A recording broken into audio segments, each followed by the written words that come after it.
Mesdames et messieurs, chers amis, amis du Mag Offline, bienvenue à cette plateforme, bienvenue à cette enquête où nous allons entrer dans la profondeur.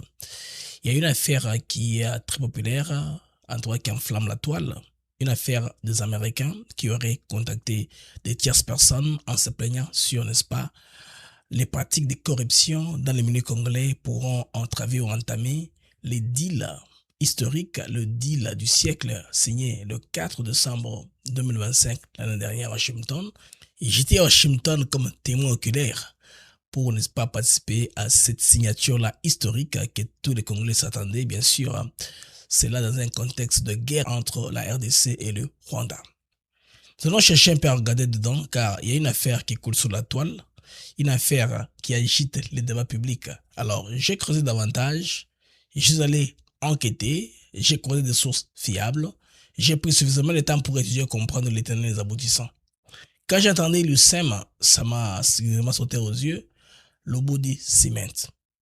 Étant un enfant qui a grandi au Katanga, quand on grandissait, on connaissait bien la cimenterie de Lobudi où les ciments venaient à Lubumbashi dans les wagons à ciel ouvert.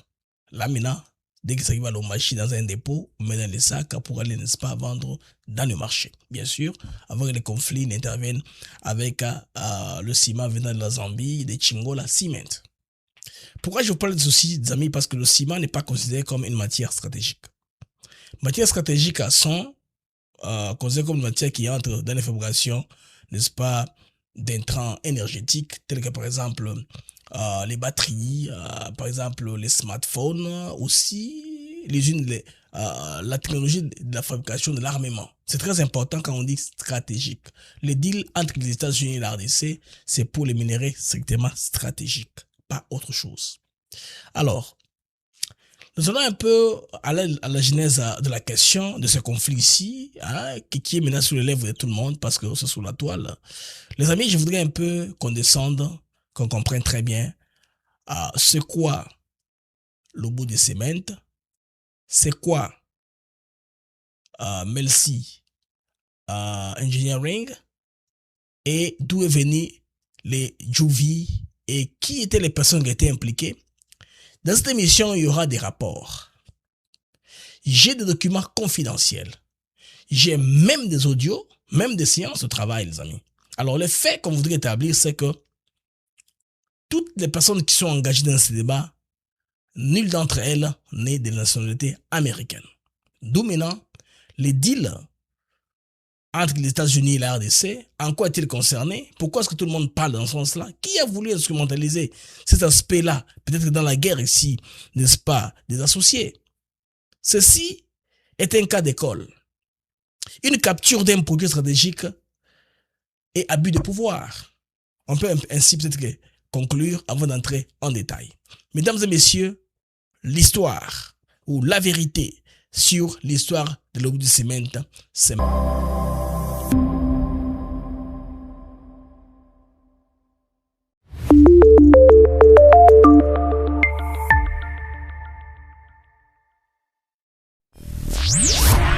Là, nous sommes en 2013. L'ingénieur Chibalanga Madiba, ingénieur, professeur à l'université de Pretoria, à l'université de Lubumbashi aussi, dans la faculté de la Polytechnique, a eu l'idée de relancer un peu les activités des ciments.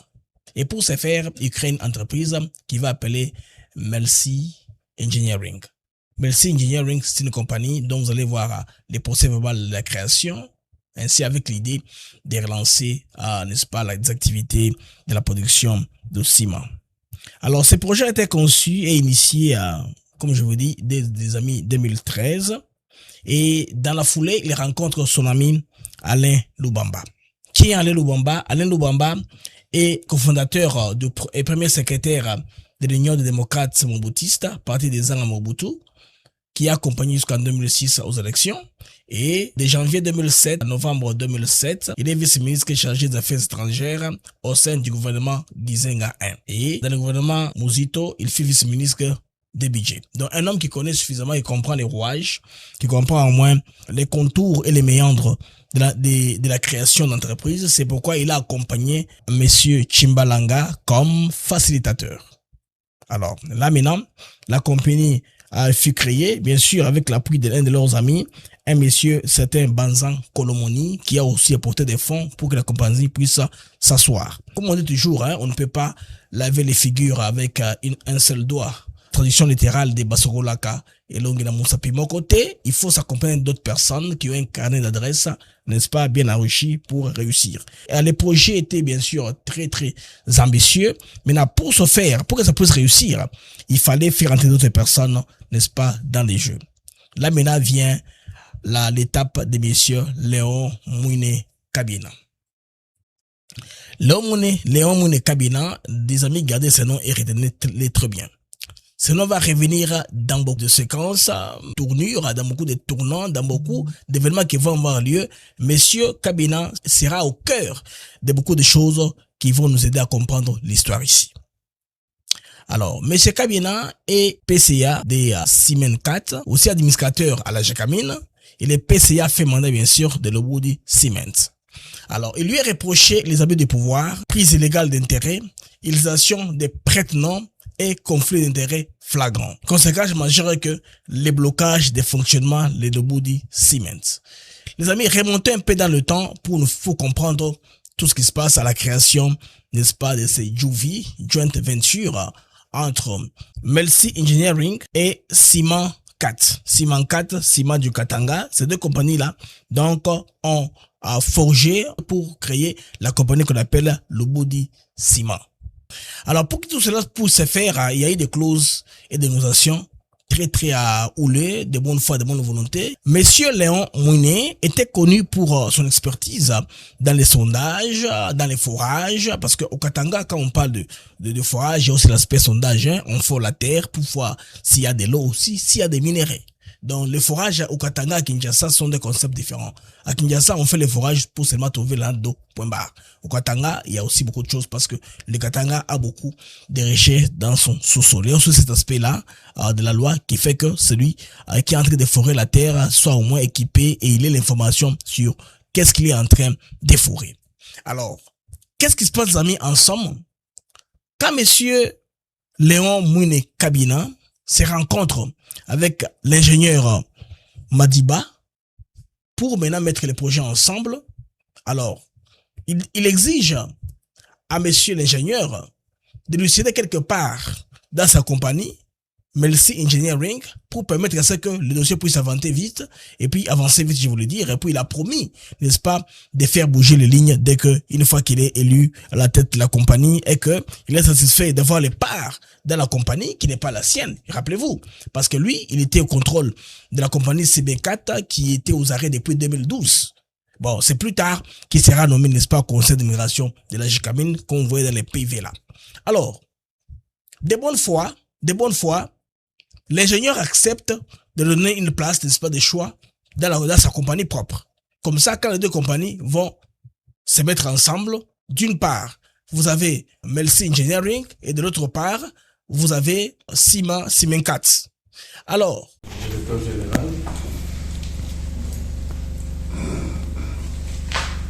monsieur l'administrateur, directeur général de l'Oboudi Siemens, vous nous excuserez parce que le mot de circonstance, n'ayant pas la structure de l'Oboudi Siemens avant votre arrivée, ce mot a été adressé à monsieur le directeur général, gérant de Melsi Engineers. Mot de circonstance à monsieur le directeur gérant de Melsi Engineers, le retentissement d'un tam-tam finit toujours par avoir un danseur dit africain. Ainsi, après une longue période de crise marquée par des événements tristes, des tristes mémoires, nous sommes heureux de recevoir chez nous de nouveaux partenaires dans une nouvelle configuration d'espérance. Karibu, Sana, Kwetu, Bikwenu. Mot de tout le personnel Ciment 4 en cessation d'activité que nous représentons, une fois de plus. Parents de rétablir la vérité et le fait, l'aspect de l'implication américaine dans l'affaire d'MLC, l'affaire de Lobo de Cement et l'affaire de la compagnie ici, les joint venture aussi, qui est en train d'acheter le débat public. Il faudrait vous signaler, les amis, que apparemment, quand on voit après examen des différents procès-verbaux, des réunions et des MLC Engineering et des réunions d'autres compagnies, Simencat, Melsi, Simencat ou de la Juvi qui est le bout du Cement, il n'y a aucun Américain sur la liste. En tout cas, tous ceux sont Congolais. Je vais vous montrer les preuves par les PV que j'en ai de balancer sur le cas. Bien sûr, je barre même leur date de naissance et leur adresse parce que tout est connu là-bas. De toute façon, ce sont des personnes publiques. Ils sont sur Wikipédia. La plupart d'entre eux, sont des gens qui sont trouvables sur Internet pour avoir exercé des très hautes fonctions ou avoir fait des études universitaires de très haut niveau. Quand vous êtes déjà PhD, vous êtes un master, vous avez écrit, vous avez fait des publications, donc votre nom est automatiquement en ligne sur Internet, c'est trouvable. Alors toutes ces personnes-là qui sont autour de ce dossier-là sont là. Maintenant, où est-ce que tout c'est compliqué pour que l'affaire puisse se retrouver dans la presse de la façon où c'est retrouvé? Les amis, vous vous rappelez, on avait parlé de l'histoire des prêtres, non. Donc c'est lui aussi de sanctionner. Et non seulement sanctionner, mais faire les enquêtes sur les prête-noms et les entreprises écrans. Ça, c'est très important. Mais est-ce que l'ARSP est en train de le faire? Ça, c'est question mark. Vous allez voir que les prête-noms sont en train maintenant de tuer, au fait, de la sous-traitance dans son propre... Les prête-noms, c'est une pratique qui est illégale. Il y a un gars ici qui tombe dans l'équation qui s'appelle Moïse Mukuna Wetu. Qui est Moïse Mukuna Wetu? Petit frère biologique de Léon Mouiné. Alors, vous voyez comment est-ce que Léon Mouiné, la famille s'est retrouvée pour avoir plus de parts. Il a forcé la main à l'initiateur du projet de faire entrer son petit frère, de lui donner des parts dans la société, lui sachant qu'il avait 46% des parts dans la compagnie qui a fait, n'est-ce pas, la Juvi pour créer la nouvelle compagnie qu'on appelle Lobo de Cement. Ce qui fait que eux seuls se sont retrouvés avec 71%. Et pour ce faire, à certains postes clés, ils ont préféré placer les membres de famille. Alors, les autres membres ont commencé à murmurer. Alors, ce qui est pratique ici, ce qui fut tenu comme promesse, c'est que M. Léon avait promis de faire accélérer les démarches, de faire signer l'accord, n'est-ce pas, pour que les Juvi puissent avoir lieu avec Bousse. Alors, quant à dire que cela entame ce que le chef d'État a dû réaliser après maintes travail, après avoir mis sur place des communautés, des mécanismes de pilotage par lesquels l'information passe. De toutes les façons, quand les Américains avaient décidé de commencer à coopérer avec la Chine, ils ont signé un contrat. Le président américain du temps a signé et puis les affaires ont commencé. C'était légaux. Ils ont commencé à investir. Et puis sans embâche, sans frein, sans atermoiement, sans tergiversation. Les Américains commencent à investir jusqu'à aujourd'hui. Vous voyez que tous les deals que les Américains ont eu avec des pays tiers dans le monde, des fois, ils ont eu à s'adapter ou à faire changer la façon de voir les choses de l'autre côté. Les amis, ici, c'est une affaire, comme je dis, d'abus de pouvoir.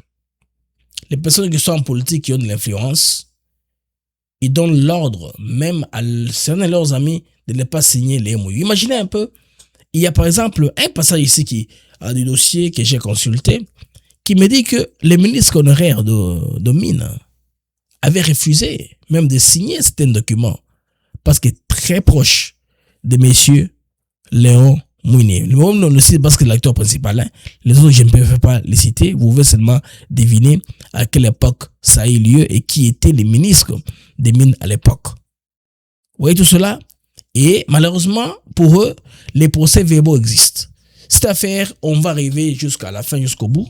Et chaque fois qu'il y a une réplique, on amènera des dossiers même plus éclaboussants, plus clairs, même des transactions bancaires, même des preuves de paiement. Tout ça sortira pour voir dans cette affaire-ci qui a raison, qui a tort. Est-ce que cela valait la peine qu'on puisse agiter les Congolais dans leur psychologie, dans leur patience? Parce que les Congolais tiennent au deal. Il y en a qui piquent des crises quand ils ont une nouvelle comme ça et qui piquent des crises carrément comme ça que non, le deal est saboté par un groupe de personnes, alors qu'en réalité, ces personnes instrumentalisent sans donner l'information exacte aux personnes qui sont censées les véhiculer. Parce que vous savez, moi je vous apporte des preuves, je vous apporte les PV, je vous apporte même des audios j'en ai, des vidéos j'en ai, j'ai tout avec moi là. Alors, les amis, vous savez que je vais faire un disclaimer, hein, très important pour tout le monde. Et pour les journalistes, et pour les gens cités, les gens concernés, tout le monde qui se sent lésé. Je pense que ce disclaimer aussi va me permettre qu'on pratique les principes selon lesquels des chocs des idées jaillissent la lumière. Pas des chocs des insultes ou des chocs de dédain ou quoi que ce soit. Non, non. C'est des chocs des idées. Il faut donner l'idée. Contredire. Rencontrer les faits par les faits. Pièce contre pièce. Là, on verra la vérité. Il ne faudrait pas chercher des faux fuyants, chercher à bomber le torse pour rien. Non. Opposons, trouvons la vérité en opposant pièce contre pièce. Pour trouver la vérité dans cette affaire ici, pour savoir qui a raison, qui a tort. Qui est celui qui est en train d'ensorceler les Congolais? Parce que les Congolais ont vu la lumière avec le partenariat stratégique que le président Félix Tshisekedi a dû s'est battu pour accomplir. Donc, on va y aller comme ça, méthodiquement.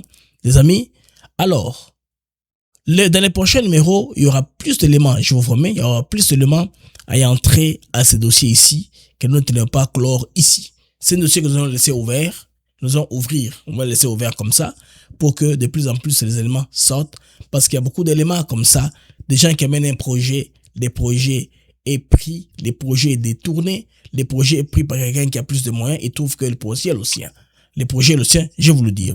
Alors, le tribunal, les amis, a requalifié, en tout cas, les parts sociales de tout un chacun. Ce qui fait que M. Léon Mouiné, mécontent de rentrer en 11%, et l'autre, comment il s'appelle encore, Moïse Mukunawetu, 2%, ils sont mécontents, ils bloquent toute la machine.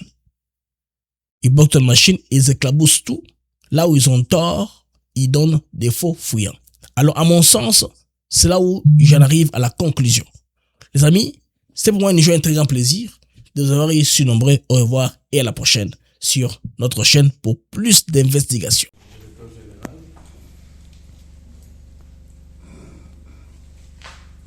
Monsieur l'administrateur, directeur général de Logo des Semaines, vous nous excuserez parce que le mot de circonstance, n'ayant pas la structure de Logo des Semaines avant votre arrivée, ce mot a été adressé à monsieur le directeur général, gérant de Merci Ingenieurs. Mot de circonstance à monsieur le directeur gérant de Merci Ingenieurs, le retentissement d'un tam-tam finit toujours par avoir un danseur, dit africain. Ainsi, après une longue période de crise marquée par des événements tristes, des tristes mémoires, nous sommes heureux de recevoir chez nous de nouveaux partenaires dans une nouvelle configuration d'espérance. Karibu, Sana, Kwetu, Bikwenu. Au nom de tous les personnels Simankat en cessation d'activité que nous représentons, une fois de plus, un heureux séjour chez nous. Par cette même occasion, nous présentons nos vœux de longévité et de prospérité. Aujourd'hui, nous accueillons avec grande joie un événement qui met fin à une histoire inscrite dans les livrables à travers des échanges épistolaires de tout ordre. En ces termes de l'histoire, il y a eu sacrifice et compassion. C'est ainsi que nous rendons grâce à Dieu qui a voulu que cela soit ainsi. Nous nous saisissons de la même occasion pour remercier les différents dignitaires qui nous ont accompagnés dans ce processus jusqu'à son aboutissement. Notre gratitude va tout droit au cœur de tout cela. Depuis 2016, ont été entreprenants dans toutes les démarches. La générosité et le sens élevé et pris de compassion de la part des responsables de Merci Ingenieurs ne nous laisse pas indifférents pour dire merci de tout et en tout. Nous ne pouvons pas terminer ce mot sans dire aussi grand merci au président du conseil d'administration de la Simancat SAS et à son directeur général pour le sacrifice consenti en si peu de temps pour une sortie honorable du tunnel dans lequel le personnel Simancat s'était engagé il y a de cela